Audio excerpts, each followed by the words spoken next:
schools. We have to require higher standards, reduce class size, replace portables with real classrooms, and restore discipline. Because investing in our kids is the best investment we can make. The McCartney family video and the woman who won't wear clothes on E.T. The hunt for an assassin. As an assassinated abortion doctor is laid to rest, the FBI offers a reward for the gunman. Countdown to history and publicity. The shuttle launch clock is running on John Glenn's scheduled return to space. Eye on America. An accused cop killer flees to Cuba. Now Castro's price for sending him back. And in Oklahoma City, a temporary shrine to victims of mass murderers makes way for a permanent memorial. This is the CBS Evening News. With Dan Rather reporting from CBS News headquarters in New York. Good evening. The FBI posted a $100,000 reward today for the killer who gunned down a doctor in his own home, apparently because the physician performed abortions. He was just the latest abortion provider to be targeted by a violent, sometimes murderous section of the anti-abortion movement. CBS coverage begins with Jeffrey Kaufman in Buffalo, New York. 3 days after he was killed, the hunt for the murderer of Dr. Barnett Slepian has become an international investigation. Today, family and friends said goodbye. This is what he was about, right here. Children. This is what he should be remembered for, not abortions. The doctor died in the family kitchen with his 4 young boys around him, a single shot from a sniper hiding in the back garden. Today, local police revealed the murder came just hours after Dr. Slepian's wife sent them a fax requesting extra security for her husband. We received the fax, I believe it was around 4 o'clock in the evening. We did not take action. The call for extra security came because of a pattern of sniper attacks against doctors performing abortions all around this time of year, Veterans Day. They began in 1994 with a shooting in Canada, a doctor wounded at home. There were 2 more shootings in Canada and then one in Rochester. Dr. Slepian was the first to have been killed. Police said today ballistics tests on the bullet that killed Barnett Slepian are not yet complete, but senior FBI investigators have told CBS News they already believe all 5 shootings are linked. As one of the few obstetricians in Western New York performing abortions, Dr. Slepian was often the focus of death threats. I'm not afraid of the violence, but I fear for my family, my children. I think of, if I wasn't around, what they would go through. There is now a joint American and Canadian task force investigating his murder and the other shootings, searching for a suspect who could be on either side of the border. Jeffrey Kaufman, CBS News, Buffalo. Most opponents of abortion are law-abiding citizens who oppose violence. Some of them were quick to condemn this doctor's assassination. But critics charge that rhetoric from the anti-abortion movement is helping to incite this kind of murderous violence. CBS's Richard Schlesinger has that part of the story. This is him right here. When Dr. Slepian was killed, Neil Horsley crossed another name off his list. Horsley runs a macabre website whose address pinpoints his position. ChristianGallery.com/atrocity/killers. Those who shed human bloods will, in fact, have their own blood shed. Horsley keeps a list of abortion providers he calls butchers, and when one is killed, a line is drawn through the name. After today's funeral, it's obvious a lot of people will miss Slepian, but some won't. What we're talking about when we use the word abortion is really the slaughter of human beings. The abortion battle has been at the intersection of politics and passion since 1973, when the Supreme Court legalized the procedure. This clinic stays open. But abortion rights activists now believe some leaders of the mainstream anti-abortion movement are inciting supporters on the fringe to violence.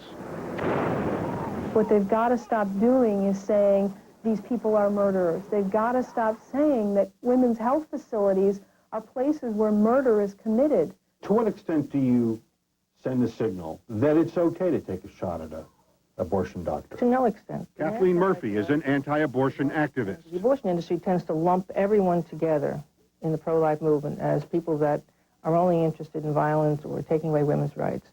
That charge carries extra weight now, 8 days before elections, where in many races abortion is a major issue. it might be hard for voters to remember that the vast majority of anti-abortion protests are peaceful so soon after a doctor was shot to death in his own home. Richard Schlesinger, CBS News, New York. A hot Senate race in which abortion is an issue will be covered on this broadcast in a few minutes. But first, in news from overseas, 24 hours before the next deadline for NATO airstrikes, Serbian forces are once more reported to be on the move today, once more said to be clearing out of the disputed province of Kosovo. It could be a turning point in the power struggle between Serbia and ethnic Albanians in Kosovo. But as CBS News correspondent David Martin reports tonight, the centuries-old conflict is far from over. Convoys of Serb tanks and armored vehicles rumbled back toward their garrisons as the clock ticked toward the expiration of the latest NATO deadline. Bad weather is making it hard to track the withdrawals, but one senior military officer told CBS News, "Everything we get is positive." Still, the Clinton administration is not ready to say Serb President Milosevic has done enough to avoid NATO airstrikes. There is a lot of dust in the air. There's a lot of movement, and we're going to wait until it settles and make a judgment tomorrow. While tanks move out, relief supplies move in for ethnic Albanians driven from their homes. One U.S. official said some refugees are actually staying in the hills and letting food and shelter come to them, rather than risk returning to their homes and encountering Serb forces. And that's probably fine with Milosevic, who U.S. intelligence believes will withdraw enough troops to avoid airstrikes, yet still do everything he can to intimidate the ethnic Albanians who make up 90% of Kosovo's population. Over the weekend, an 11-year-old boy chopping wood was shot dead by snipers. Grief-stricken relatives said the gunfire came from an area occupied by Serb police. As the boy's grave was being dug, snipers opened fire again. The boy was finally buried, but try telling his family that Milosevic appears to be meeting NATO's demands. And try telling these guerrilla fighters that the war for independence in Kosovo is over.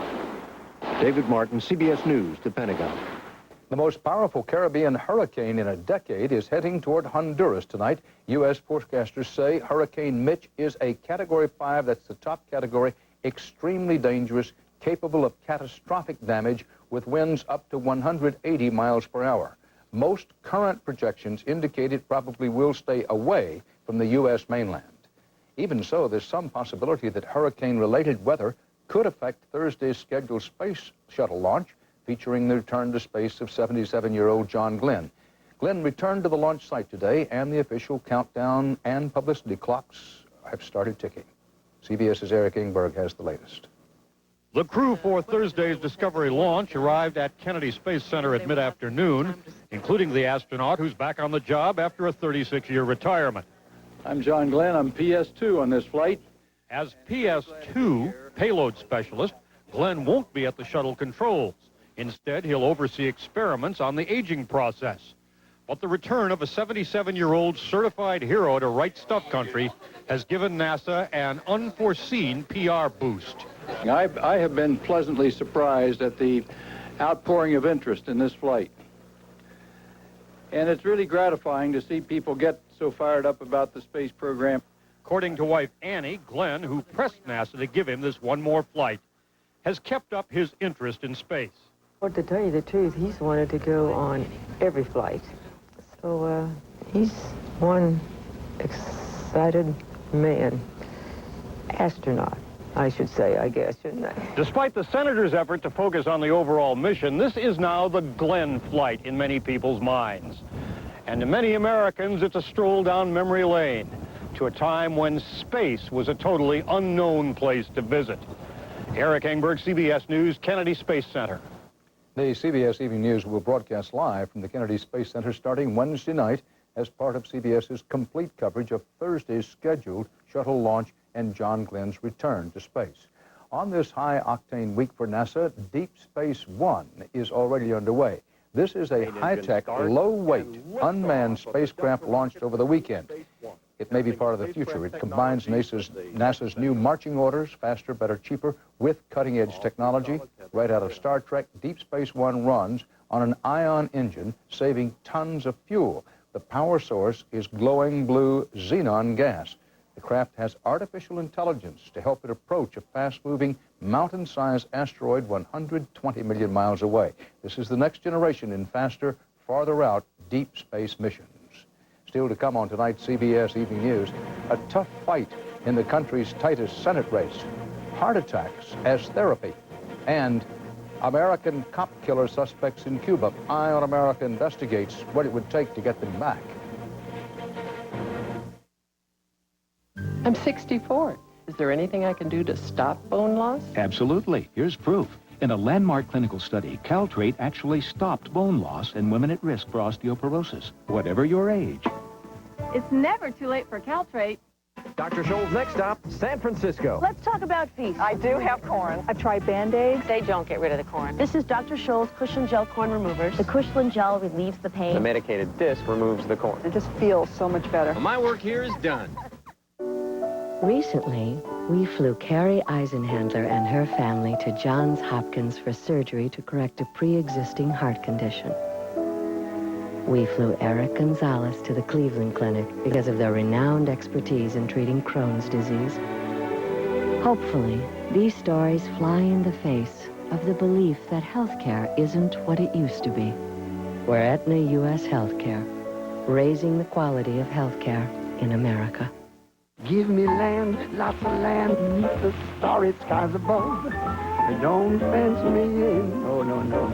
Let me ride through the wide open country that I love. But don't fence me in. This weekend, freedom doesn't cost a lot. Call 1-800-EMBASSY now for sweet retreat rates. Embassy Suites. What a difference a stay makes. Don't fence me in. It's just over 1 week to Election Day 98. Among the stakes, a third of the 100 seats in the Republican-controlled U.S. Senate. In one of the most closely watched races, a Democratic challenger stands a chance of knocking off an incumbent Republican. This race is also down and dirty, negative and nasty, as CBS's Phil Jones profiles it for you now. 6 more years! 6 more years! 18-year Senate incumbents usually have little trouble getting another 6-year term, especially notorious political street fighters like Alphonse D'Amato of New York. But this time, D'Amato is in a dead heat. He's met an opponent who is just as street tough. You feel great. Hey, Al, stop messing with my Medicare. Democratic Congressman Charles Schumer is dropping hourly TV bombs on every issue possible. D'Amato opposes abortion rights even in cases of rape and incest, even if the mother would die. Schumer's pro-choice. D'Amato, too wrong for too long. As the election nears, D'Amato is hammering away at Schumer's absenteeism from Congress. Chuck Schumer missed 101 out of 102 votes on the Banking Committee. Politics as usual? Perhaps. But the latest CBS News New York Times poll finds 61% of the voters are bothered by Schumer's missed votes. D'Amato, who was swept into office with Ronald Reagan in 1980, never misses an ethnic beat. Today, he was in New York's Little Italy, campaigning with a cup of cappuccino. Meanwhile, his challenger, who's been endorsed by major newspapers throughout the state, says the issue in this campaign is D'Amato himself. President Clinton had a bill, E-I-E-I-O. Showing this newest ad, the senator singing on the Senate floor, Schumer calls D'Amato an embarrassment. D'Amato has called his opponent something else, a phrase Schumer claims is a slur. Former New York Mayor Ed Koch heard D'Amato use the word. What is the definition of putz head? Putz head, or the word putz, means jerk, fool. Now, everybody at some time in their life has been a putz.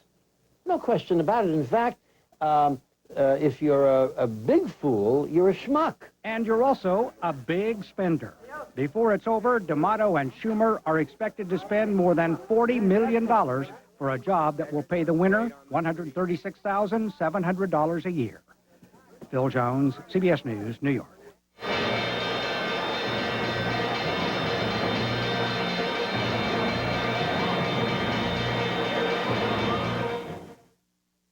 For the 14 million women who worry about light to moderate bladder control, now there's new Double Protection Compose Panty and Pad System. The Compose Panty and Pad fit together for double protection. There's a super absorbent disposable pad, but the real difference is the separate washable panty.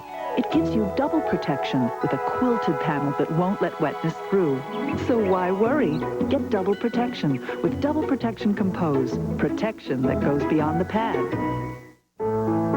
He's worked almost 40 years. She's worked almost 40 years. And during that time, they've gone on walks together instead of cruises and shared secrets together instead of champagne, just so that someday they could retire and be together all the time. At Cigna, we care about the retirement dreams of over 5 million people. After all, they're our dreams true. Cigna, a business of caring. Everyone's talking about my new cookies. I don't know how you made them better, but you did. These new cookies rock. Pillsbury cookies, hot and fresh in 15 minutes. Would you like one? What you eating, little brother? Chicken and stars. There's a better tasting soup. Progresso chicken noodle, all white meat chicken, bigger veggies. See the difference? Good stuff. Told ya. Nice shirt. Discover the better taste of Progresso. The alleged beating death of Richard Dow has prompted the Portland Police to rethink one of its policies. We'll tell you about that tonight at 6. There's health news tonight that's almost unbelievable, but it is true. Medical researchers have a new way to treat the type of enlarged heart most responsible for sudden death in young athletes. The method, give the patient a controlled heart attack. CBS's Jacqueline Adams reports. You feeling okay today? That's perfect. Just 24 hours after his doctor deliberately induced a heart attack, Herbert Moss astounded his family. I can't believe you're walking. I'm walking here. I had a major operation yesterday. I'm walking today. You feel tired at all? I don't feel tired. I feel fine. Moss suffers from a genetic enlargement of the heart, which obstructs the flow of blood. But cardiologists at Houston's Baylor College of Medicine are claiming a 95% success rate with a radical new treatment. This is a therapeutic heart attack. Dr. William Spencer and his team inject alcohol into the heart through a catheter. Pure alcohol kills heart muscle, but by controlling the amount and location of the alcohol, doctors induce a beneficial heart attack. It creates scar tissue, which shrinks the obstruction. As if a surgeon went in and cut away a segment of the muscle, which is obstructing the outflow of blood from the heart. Doctors say most patients are a little apprehensive about being given a heart attack, but this procedure is far safer than open heart surgery. At worst, I couldn't walk from the bedroom to the kitchen. Joe Brown was the 9th person in the U.S. to undergo the procedure. A year and a half later, his energy is boundless. I went to Disney World this year with my grandchildren and had spent 10-hour days. There's no way I could have done that before this. Doctors caution it's too early to tell if the procedure prolongs life. But for Joe Brown and Herbert Moss, it's already made life a lot easier. Jacqueline Adams, CBS News, New York. There was more violence today in the wake of last week's Middle East peace agreement. An Israeli security guard was shot to death in Hebron, one of the focal points of the power struggle in the West Bank. Later, a Palestinian was killed, possibly in revenge. And tonight in Jerusalem, Israelis protesting the new peace deal fought with police outside the home of Prime Minister Netanyahu.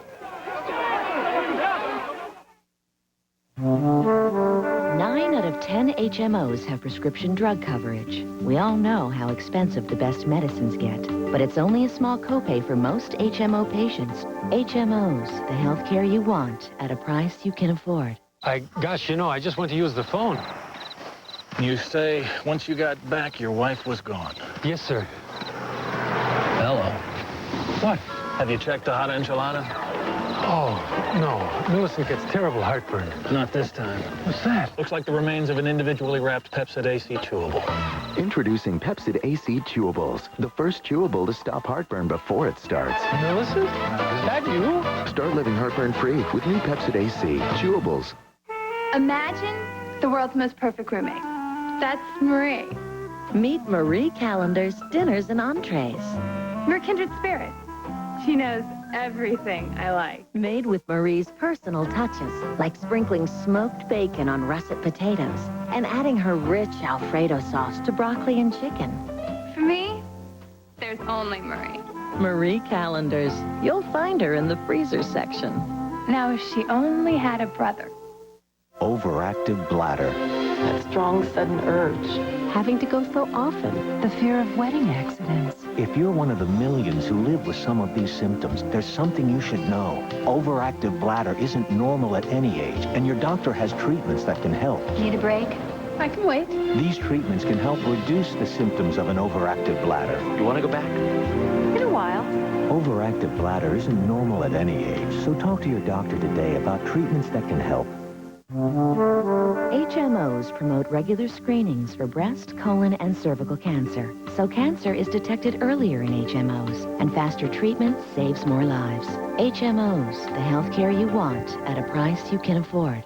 Their lives were picture perfect. Then he vanished. 15 years later, a shocking discovery. Dad's double life, 48 hours Thursday. In tonight's Eye on America, CBS begins a two-part investigation of a cold-blooded murder. The victim was an American police officer. His alleged killers fled to Cuba. For more than a quarter of a century, the search for justice has been tied up in international politics. Now, as CBS's Jim Stewart reports, some of the parties are saying, let's make a deal. You could make the argument that the true road to normalizing relations with Cuba begins right here, on Interstate Highway 40 west of Albuquerque at this very spot, where a young New Mexico state trooper was shot through the throat and bled to death 26 years ago. His name was Robert Rosenblum. The rest of us have long forgotten what happened that day, but you can be sure that the state of New Mexico has not. This is Officer Rosenblum's uniform shirt. Like every state police director before him, Darren White has carefully preserved the evidence and can faithfully recite the details. It was right in this area. It was November 8th, 1971. Rosenblum had just pulled his cruiser behind a car with 3 men in it. Suddenly, a passing motorist saw the trooper fly through the air and crumpled to the side of the road. His service revolver was laying on his right side, out of the holster on the ground next to him. I believe that Officer Rosenblum was executed. Why still isn't clear, but what happened next is. It's still remembered as the wildest manhunt in New Mexico history. The 3 suspects, Michael Finney, Charles Hill, and Ralph Goodwin, all self-described revolutionaries, led police on a high-speed chase before abandoning their car and disappearing into the desert. They left behind weapons, 300 rounds of ammunition, several bombs, and 3 neatly packed bags. This is what they left. 18 days later, they crawled out of the sand near the Albuquerque airport and rammed a stolen truck through the fence. Jumping aboard a TWA jet, they ordered it to Cuba, where they were greeted as heroes. And there they remain, along with 75 other Americans who fled to Cuba to escape justice. Finney and Hill were given state jobs. Hill even has a new family. Goodwin reportedly drowned in the 1970s while swimming off a Cuban beach. All that started 26 years ago out here, so you might ask, why is it news today? The answer is an astounding offer that's been made by one of the suspected killers. Charles Hill now says that he might be willing to return to the United States and pay the price so long as the price is right. And the price he suggests for killing Trooper Robert Rosenblum should be no more than 5 years in prison. The people of New Mexico, as you might imagine, have a different idea. I want them in a courtroom. I want them to be held accountable. And ultimately, I would like to see the death penalty imposed on both of them. Welcome to the State Department briefing. And nearly every year they write to remind Washington of that desire, only Washington's answer has always been much the same. Clearly, we don't have a normal relationship with Cuba, and our ability to get their cooperation in this matter is certainly affected by the lack of such a normal relationship. And that's where this case seemed to be stuck. 2 countries not talking to each other, even when 2 murder suspects were suggesting, let's make a deal. Why would the Cubans stand in the way of that, we wondered. So we asked them. And got an answer we didn't expect. They have a murder story, too. Their victim's name is Roberto Aguilar, and he, too, was shot dead in the line of duty. He, too, leaves a grieving family, and the man Cuba believes responsible now lives free in America. When the United States gives us our killer, Cuba told us, we'll give you yours. Tomorrow, one family's response. In Albuquerque, this is Jim Stewart for Eye on America.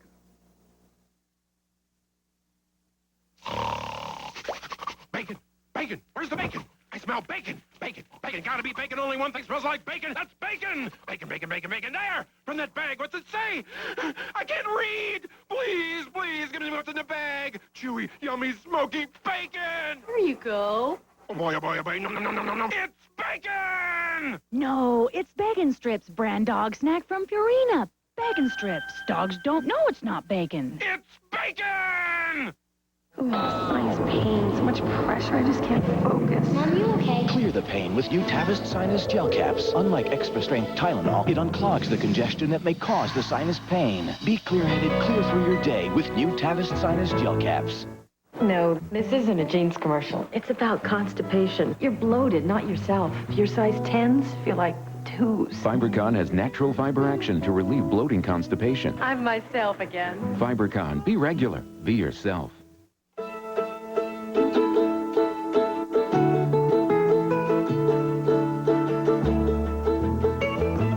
Some things can never be taught in a classroom. You won't find them in any textbook. And with Fixodent's long-lasting hold, you'll be ready, no matter where the lesson takes you. For long-lasting hold, Fixodent, and forget it. I can help you plan ahead and make sure you have money for things like the kids' education. That's fantastic. But I was thinking about starting my own business. As a matter of fact, that's part of the plan, too. Now, here's the best part. Guaranteed income for you and Meg to retire in style. AXA, dynamic vision, Equitable, a trusted resource. Call us. Equitable is a member of the global AXA group. We've come full circle tonight. We began with the story of murderous domestic terrorism, the stalking and assassination of a doctor. We end much the same way with the story, the ongoing story of another case of murderous domestic terrorism. CBS's Bob McNamara reports tonight on memorials, old and new, for victims of the Oklahoma City bombing. It is America's symbol of sorrow. The children, especially. I think that's what's the most devastating. A chain-link fence that's become a shrine to the 168 men, women, and children killed here. It's like a magnet. It's let me hang a little prayer with a flower or a little teddy bear. It is a gathering site for a nation's grief. There's a lot of emotion here, this fence, a lot of people, a lot of tears, a lot of sadness. At first, the fence was meant to be temporary, something to protect the bomb site. But because so many millions of people have come here to see it, to touch it, a section of the fence will now be part of the permanent memorial. At ceremonies launching construction of the Oklahoma City National Memorial, Vice President Gore was joined by families and friends of the victims in breaking ground. To pay for the $24 million memorial, a fundraising campaign began today. Scott D. Williams. Asking America's school children to give 168 pennies for each of the bombing's victims. We have a lot of pennies at our house, but I think I'm going to donate more than 168 pennies. Late today, with a solemnness that attends every official program at the bomb site, survivors and victims' family members carefully began moving the fence to make way for the memorial's construction. But in 18 months, the fence that has linked so many of the living with the dead will be back on permanent display. Bob McNamara, CBS News, Oklahoma City. And that's part of our world tonight. On tomorrow's CBS Evening News, more of our Eye on America investigation into